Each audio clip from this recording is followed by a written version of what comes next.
আমার নাম নিতা। আমার বাবা মা এই দুনিয়াতে নেই, তাই আমি আমার মাসির সঙ্গে থাকতাম। আমার মাসি আমাকে খুব ভালোবাসতেন, কিন্তু মেসো সবসময় বলতেন একে বাড়ি থেকে বের করে দাও, এ একটা অপয়া। জন্মের সময়ই নিজের মা বাবাকে খেয়ে নিয়েছে। এর কারণেই আমার ব্যবসায় লোকসান হতে থাকে। যদিও এরকম কোনো ব্যাপারই ছিল না, ব্যবসায় লোকসান তার নিজের কারণেই হতো, কেননা তার রীতিনীতি একদমই ঠিক ছিল না। তাদের নিজের কোনো সন্তান ছিল না, তারপরেও সে আমাকে ভালোবাসতো না, আর তার সন্তানের কোনো শখও ছিল না। আমার মাসি আমাকে নিজের সন্তানের মতো ভালোবাসতেন, কিন্তু তিনিও মেসোর কটুকথা শুনতে শুনতে বিরক্ত হয়ে গেছিলেন। আমার মাসি খুব সরল, খুব বেশি লোকের সাথে তার জানাশোনা ছিল না। তার উপরে তার স্বামী তার উপরে অনেক নিষেধাজ্ঞা চাপিয়ে রেখেছিল। মেসো তাকে কথা শোনাতে থাকতো যে তোর কারণেই আমার সন্তান হয়নি, তাকে কোনো টাকা পয়সাও দিত না।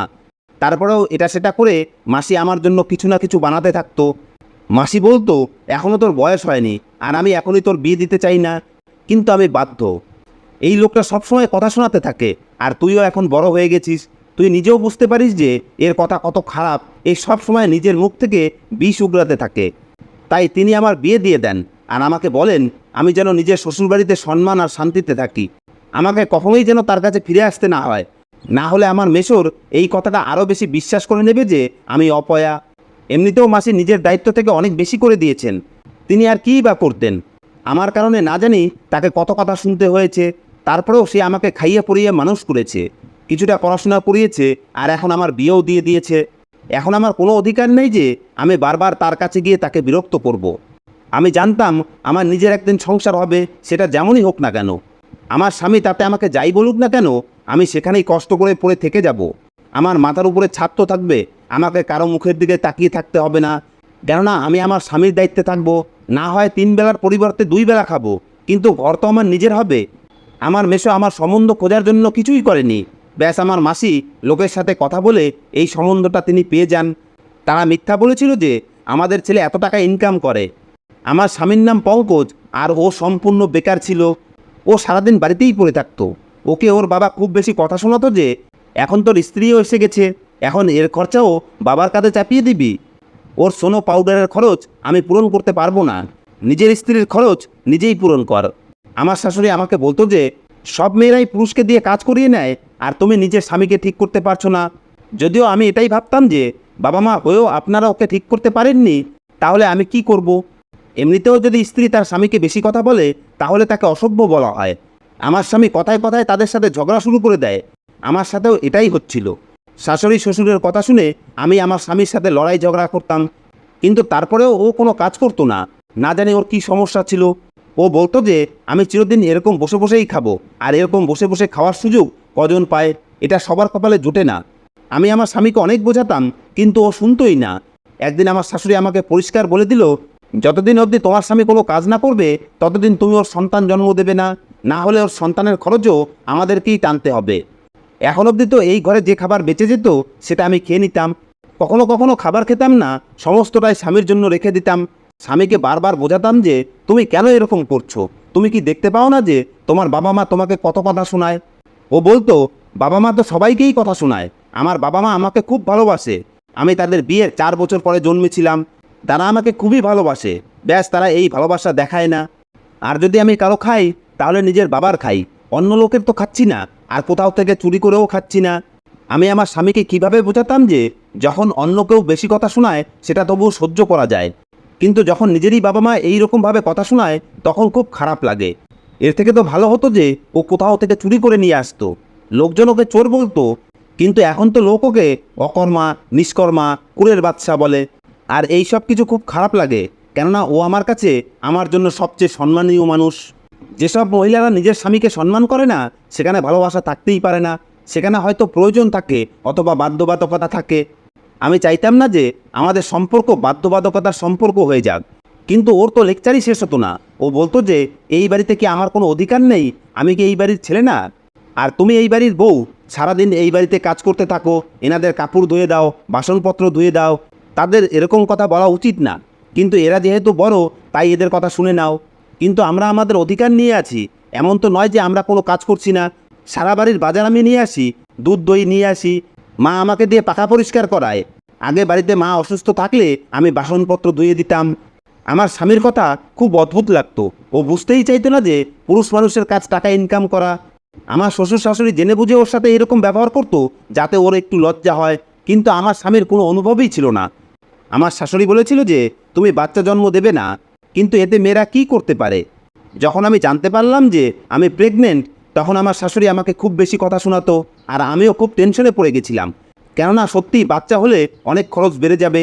শাশুড়ি বলতেন, তোমার স্বামীকে তো ঠিক করতে পারলাম না, তাই বউ নিয়ে এলাম। ভাবলাম বউমা ওকে ঠিক করবে, কিন্তু তুমি তো বোবা হয়ে এসেছো, ওকে কিছু বলতেই পারো না। এখন আবার নিজের স্বামীকে ঠিক করার পরিবর্তে বাচ্চাও জন্ম দেবে। এখন বাচ্চার এত খরচ কে উঠাবে? কালকে যদি কিছু হয়ে যায় তখন বলবে শ্বশুর শাশুড়ির কারণে হয়েছে। ডাক্তার আমাকে প্রথম দিনেই বলেছিল যে আপনার শরীর ঠিক মনে হচ্ছে না। যেমন যেমন দিন পার হতে লাগলো, ডাক্তার বলল যে আপনার হয়তো অপারেশন করতে হবে। আর অপারেশনের খরচের ব্যাপারে ভেবে আমি খুব টেনশনে থাকতাম। হয়তো আমার শরীর খারাপের কারণ এটাই ছিল যে আমি খুব টেনশন নিতাম। আমার 7 মাস হয়ে গেছিল। আমি আমার স্বামীর সামনে বসে বললাম, হয় তুমি কোনো কাজ করো, আর না হলে আমাকে বিষ এনে দাও, যাতে এই সমস্যা একেবারে শেষ হয়ে যায়। আমার কথা শুনে আমার স্বামীর চোখে জল। প্রথমবার আমি দায়িত্ব নেওয়ার অনুভব দেখলাম। পরের দিন ও শহরে এই বলে চলে গেল যে আমি শহরে গিয়ে পয়সা ইনকাম করব। আমার স্বামী দেখতে শুনতে খুবই সুন্দর, বয়সও আমার মতোই, আমার খেয়ালও রাখতো, কিন্তু কাজের ব্যাপারে একদমই অলস। ওর মধ্যে শুধু এই দুর্বলতাটাই ছিল। আমার শাশুড়ি শ্বশুরের বিশ্বাস ছিল না। তারা বলতো যে ও এখানেও অলস ছিল, সেখানে গিয়েও অলসই থাকবে, লম্ফঝম্প করে আবার ফিরে আসবে, ও 1 টাকাও ইনকাম করতে পারবে না।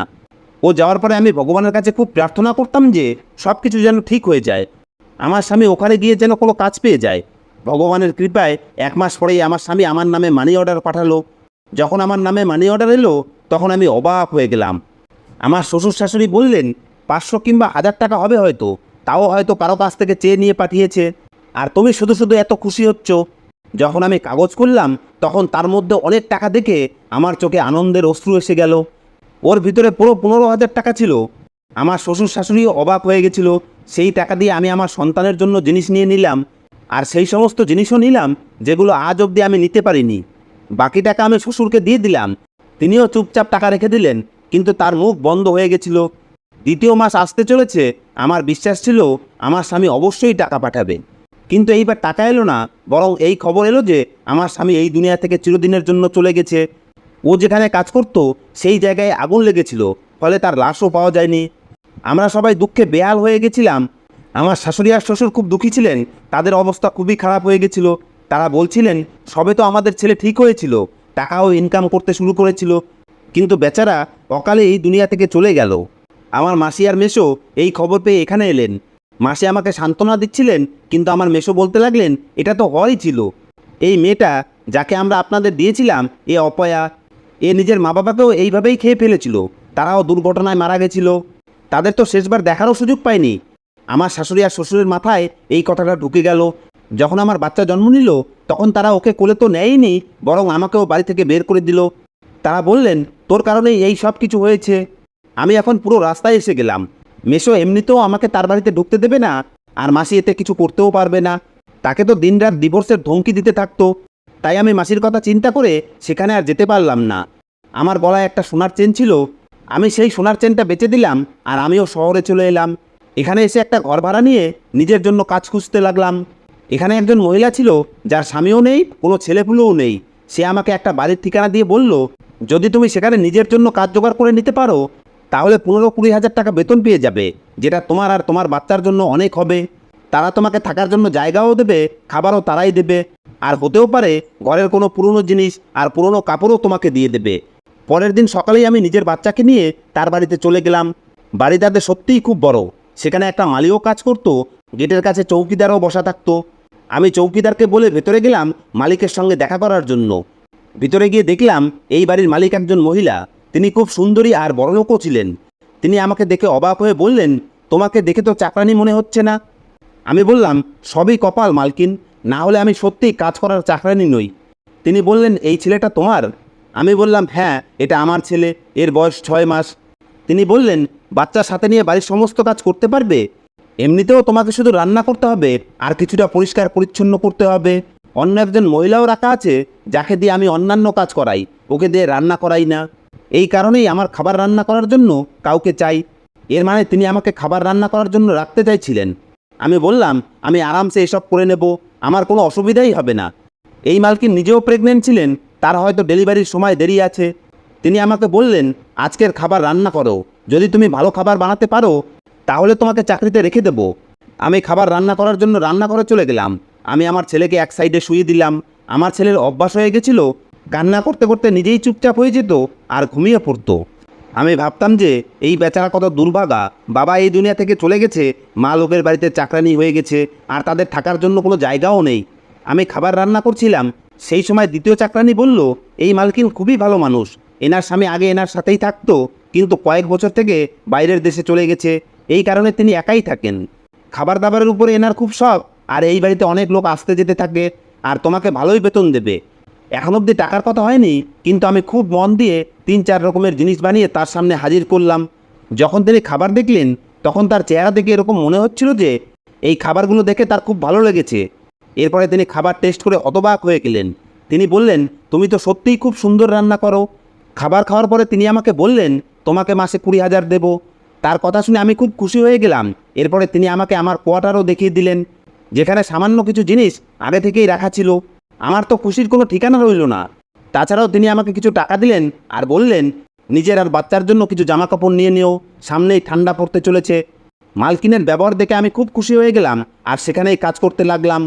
আমি ভাবতে লাগলাম, মানুষের সাথে যতই খারাপ হোক না কেন, তার সাথে তার ভগবান অবশ্যই থাকে, যে তাকে সাহায্য করে। আমার সাথেও এটাই হয়েছিল, না হলে তো আমার মনে হয়েছিল যে আমার জীবন ভিখারিদের থেকেও খারাপ হয়ে যাবে। এখানে আমি সম্মানের সাথে থাকার ঘর আর 2 বেলা খাবারের সাথে সাথে ভালো বেতনও পাচ্ছিলাম। আমার দায়িত্ব শুধু বাসনপত্র ধোয়া, খাবার রান্না করা আর রান্নাঘর পরিষ্কার করা। কাজের ফাঁকে যে ফাঁকা সময় থাকতো সেটা নিজের বাচ্চাকে দিতাম। মালকিনের একটা জিনিস খুবই অদ্ভুত ছিল, তিনি সারাদিন কারোর সাথে ফোনে কথা বলতে থাকতেন। আমাকে চাকরানি বলেছিল যে তার স্বামী বাইরের দেশে থাকে, কিন্তু কেউই স্বামীর সাথে এইরকমভাবে কথা বলে না, তাও বিয়ের 8-10 বছর পরে। ইনি তো এমনভাবে কথা বলতেন যেমন কোনো মেয়ে তার বয়ফ্রেন্ডের সাথে বলতো। দিনের মধ্যে না জানি কতবার সেজে বুঝে নিজের ছবি পাঠাতো, আর সমস্ত সময় কানে হেডফোন লাগানোই থাকতো।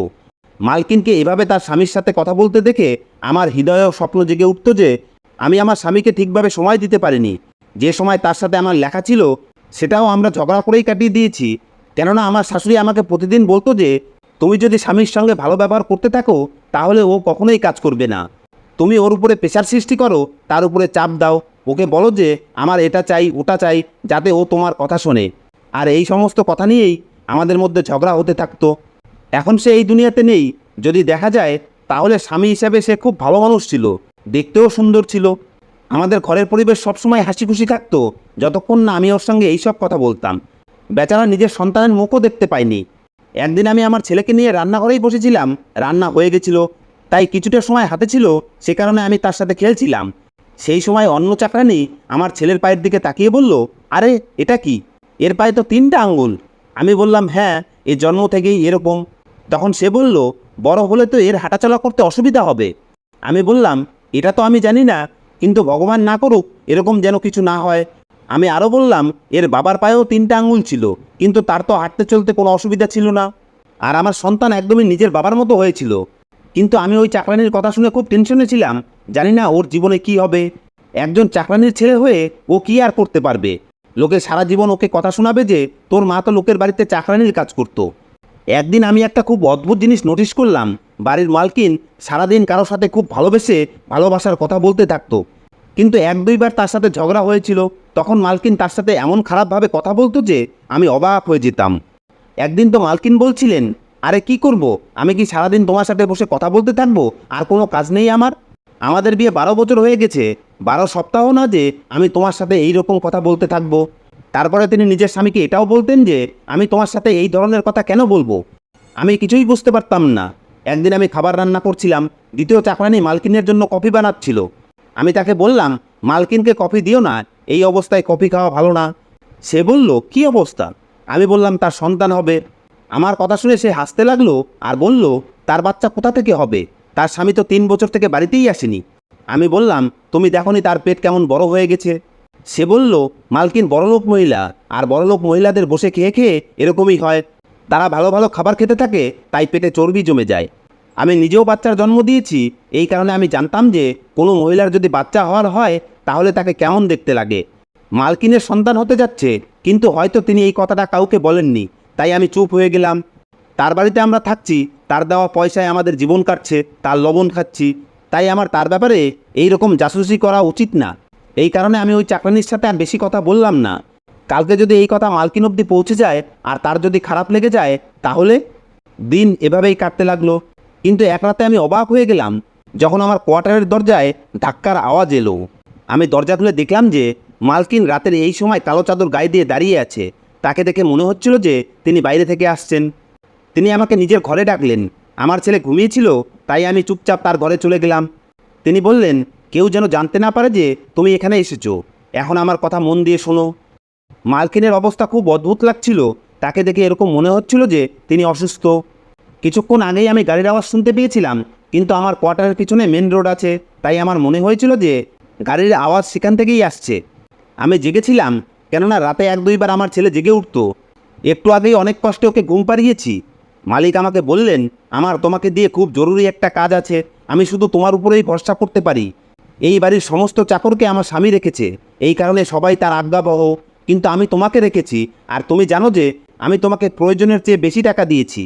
আমি কখনো তোমার কোনো ভুল ধরিনি, তোমার সাথে কখনো খারাপ কথা বলিনি।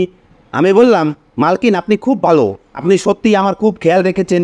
তিনি বললেন, আজকে আমি খুব অসুবিধার মধ্যে আছি, তোমাকে আমার একটা কাজ করতে হবে। এরপরে তিনি আমার সামনে থেকে সরে গেলেন। তখন আমি বিছানার উপরে যে জিনিস দেখলাম সেটা দেখে আমার হুঁশ উড়ে গেল, কেননা সেখানে একটা নবজাতক বাচ্চা ছিল, যে হয়তো সবেমাত্র জন্ম নিয়েছে। সে তো এখনও নিজের চোখও খোলেনি। তার মুখ দেখে মেয়ে মনে হচ্ছিল। আমি বললাম, মালকিন এই বাচ্চাটা কার? তিনি বললেন, আমাকে প্রশ্ন করো না, ব্যাস এই বাচ্চাকে এখান থেকে নিয়ে যাও আর একে কোথাও একটা ফেলে দিয়ে এসো। একে ডাস্টবিনে বা অন্য কোনো জায়গায় রেখে এসো, ব্যাস একে এই বাড়ি থেকে নিয়ে যাও। আর এই কথা যেন কেউ জানতে না পারে। তোমার নিজের ছেলে আছে, কেউ যদি দেখে ফেলে তাহলে বলবে যে এ আমার ছেলে। একে এখান থেকে নিয়ে যাও, ব্যাস যে কোনোভাবে একে এখান থেকে গায়েব করে দাও। এই কাজের জন্য আমি তোমাকে এত বেশি টাকা দেবো যে তোমার জীবনে সব কিছু খুব সহজ হয়ে যাবে। তুমি যা চাইবে আমি তোমাকে তাই দেবো, সব সময় তোমার খেয়াল রাখবো। ব্যাস এই বাচ্চাকে কাউকে দিয়ে দাও, বা অন্য কোনোভাবে এই সমস্যা মেটাবে সেটা তোমার উপরে ছেড়ে দিচ্ছি। ব্যাস আমি যেন এর ব্যাপারে কোনো খবর শুনতে না পাই। আর এমন কিছু করো যাতে কেউ যেন জানতে না পারে যে এ জন্মেছিল। আমি বুঝতে পেরে গেছিলাম যে এই বাচ্চাটা অবৈধ, কেননা 4 বছর ধরে মালকিনের স্বামী বাড়িতে আসেনি, তাই তিনি এর থেকে পিছন চালাতে চাইছেন। আমি এটাও জানতাম যে আমি যদি এই কাজ করতে রাজি না হই তাহলে মালকিন এই কাজটা অন্য কাউকে দিয়ে করিয়েই নেবে, আর আমার চাকরিটাও যাবে। আমি সেই বাচ্চাটাকে কোলে নিয়ে বললাম, ঠিক আছে, আমি আপনার এই কাজ করে আসছি। তিনি আমাকে বললেন, অনেক ধন্যবাদ। তিনি আমার সাথে এমনভাবে কথা বললেন যেন আমি তার মালকিন। তিনি আমার হাতের উপরে হাত রাখলেন আর বললেন, আমি সারা জীবন তোমার খেয়াল রাখবো, তোমাকে কখনোই কোনো অসুবিধায় পড়তে দেব না। আমি বাচ্চাকে বুকে জড়িয়ে নিজের চাদরে ঢেকে ঘর থেকে বেরিয়ে এলাম। ভাবলাম একে অনাথ আশ্রমের বাইরে রেখে দেব। এত বাজে মানুষ তো আমি ছিলাম না যে আমি ওর জীবন নিয়ে নেব। যদি আমি অনাথ আশ্রমের বাইরে রেখে দেই তাহলে কেউ না কেউ ওকে দেখতে পেয়ে বাঁচিয়ে নেবে। এই কাজটা রাতেই করতে হবে। কিন্তু হঠাৎই বাচ্চাটা কান্না করতে লাগলো, তাই আমি তাকে চুপ করাতে বসে গেলাম। যখন আমি বাচ্চাটার মুখ দেখলাম তখন আমার একটু অদ্ভুত অনুভব হলো। কিছু সময় পরে যখন আমার চোখ ওর পায়ের উপরে পড়লো তখন তো আমার পায়ের নিচ থেকে মাটি বেরিয়ে গেল, কেননা এই বাচ্চাটার তো আমার ছেলের মতোই পায়ে 3টে আঙ্গুল। এই সমস্ত কিছু কাকতালীয় হতে পারে না। আমার ছেলের 3টে আঙ্গুল এই কারণে ছিল কেননা আমার স্বামীর পায়ে 3টে আঙ্গুল ছিল, কিন্তু এই বাচ্চাটার পায়ে 3টে আঙ্গুল হওয়া খুবই অদ্ভুত ব্যাপার। আমার মাথা ঘুরতে লাগলো, কারণ আমাকে বলা হয়েছিল যে আমার স্বামী এই দুনিয়া থেকে চলে গেছে, কিন্তু আমি ওর লাশ দেখিনি। আমার এরকম মনে হচ্ছিল যেন আমার মাথার মধ্যে ঝড় বইছে। আমি বাচ্চাটাকে নিজের কাছে রেখে দিলাম আর মালকিনের কাছে গিয়ে বললাম, আপনি আমাকে বলুন যে এর বাবাকে। তিনি বললেন, আমার স্বামী 3 বছর থেকে বাইরের দেশে আছে, তার সাথে আমার অ্যারেঞ্জ ম্যারেজ হয়েছিল। ব্যাস ও খুব বড়লোক মানুষ, এই কারণেই বিয়ে হয়। আমার স্বামী চলে যাওয়ার পরে একদিন আমি একটা ছেলেকে দেখতে পেলাম যে কাজের খোঁজ করছিল। আমি তাকে কাজে রেখে দিলাম আর তাকে অনেক টাকা পয়সাও দিলাম। কিছুদিন পরে আমার উদ্দেশ্য খারাপ হতে শুরু করে আর আমি ওর সাথে অবৈধ সম্পর্কে জড়িয়ে গেলাম। এই বাড়ির কেউ জানতে না পারে, এই কারণে ওকে এখান থেকে দূরে একটা ফ্ল্যাটে রাখলাম। ও আমার সঙ্গে দেখা করার জন্য রাতের বেলা আসতো, কখনো কখনো আমি সেখানে চলে যেতাম। এই বাচ্চাটা ওরই সন্তান। আমার স্বামী এসব ব্যাপারে কিছুই জানতো না, কেননা ও তো বাড়িতে ফিরেই আসেনি। আমি বললাম, ওই লোকটার নাম কি পঙ্কজ? মালকিন পঙ্কজ নাম শুনে অবাক হয়ে গেলেন। এরপরে আমি মালকিনকে বলে দিলাম যে পঙ্কজ আমার স্বামী। আমার স্বামী নিজের মরার খবর পাঠিয়েছিল, কেননা ও এখানে টাকা পয়সা সুখ শান্তি সব কিছুই পাচ্ছিল। মালকিন আমার কথা শুনে হতবাক হয়ে গেলেন। আমি তার সাথে পঙ্কজের ফ্ল্যাটে চলে গেলাম। যখন পঙ্কজ আমাকে দেখলো তখন ও হতভম্ব হয়ে থেকে গেল। আমি বললাম, তোমার থেকে জঘন্য মানুষ আমি আজ অবধি দেখিনি। তুমি নিজের মৃত্যুর মিথ্যা খবর ছড়িয়ে নিজের বাবা মাকেও কষ্ট দিয়েছ, আমাকেও অপমান অসম্মান করিয়েছ। আমি সবসময় নিজেকে বিধবা মনে করতাম। তুমি নিজের ছেলের কথাও ভাবোনি, আর আজকে তোমার দ্বিতীয় সন্তানও বাগারে যাচ্ছে। তোমার কারণে আমার উপর দিয়ে কত ঝড় বয়ে গেছে সেটা তুমি জানো। আমি তোমাকে কখনোই ক্ষমা করব না। ও অবাক হয়ে আমার কাছে ক্ষমা চাইতে লাগলো। মালকিনও ওকে বলল যে আজকের পরে আমার তোমার সাথে কোনো সম্পর্কই নেই, তোমাকে আর 1 টাকাও আমি দেব না। এরপরে আমিও মালকিনের সাথে সেখান থেকে ফিরে এলাম। আমি নিজের ছেলেকে আর এই বাচ্চাটাকে নিয়ে নিজের শ্বশুরবাড়িতে ফিরে এলাম। সমস্ত কথা শুনে তারাও হতবাক হয়ে গেলেন। শাশুড়ি আমাকে বুকে জড়িয়ে নিলেন, আমার ছেলে আর এই বাচ্চাকেও নিজের করে নিলেন, কেননা সে তাদেরই ছেলের রক্ত। 2 মাস পরেই আমার স্বামী ফিরে এলো। ওর কাছে না তো টাকা ছিল আর না তো যাওয়ার অন্য কোনো জায়গা ছিল। ও বাড়িতে এসে ক্ষমা চাইল। তারা বাপ মা ছিল, তাই তাদের হৃদয় গলে গেল, কিন্তু আমি ওকে ক্ষমা করতে চাইতাম না। কিন্তু এটা বাস্তব জীবন, কোনো সিনেমা না। সন্তানের জন্য ওকে ক্ষমা করতেই হলো। এখন আমার স্বামী শুধরে গেছে, টাকা পয়সাও ইনকাম করে আর নিজের বাচ্চাদের দিকেও ধ্যান রাখে। এই বাচ্চাটাকেও আমি কিভাবে ফেলে দিতাম, আমি নিজেও একজন মা। কিন্তু আমার আফসোস এই জিনিসটা নিয়েই যে আমার স্বামী ঠিক তো হয়েছে, কিন্তু কিভাবে? এত সব কিছু হওয়ার পরে এখন আমার হৃদয়ে ওর জন্য কোনো সম্মানই বেঁচে নেই। ব্যাস আমার ছেলের বাবা, এই কারণে আমি ওর সাথে এই বাড়িতে থাকছি। বন্ধুরা, ভিডিওটি কেমন লাগলো কমেন্ট করে অবশ্যই বলবেন, আর ভিডিওকে লাইক করে চ্যানেলকে সাবস্ক্রাইব করে দেবেন। ধন্যবাদ।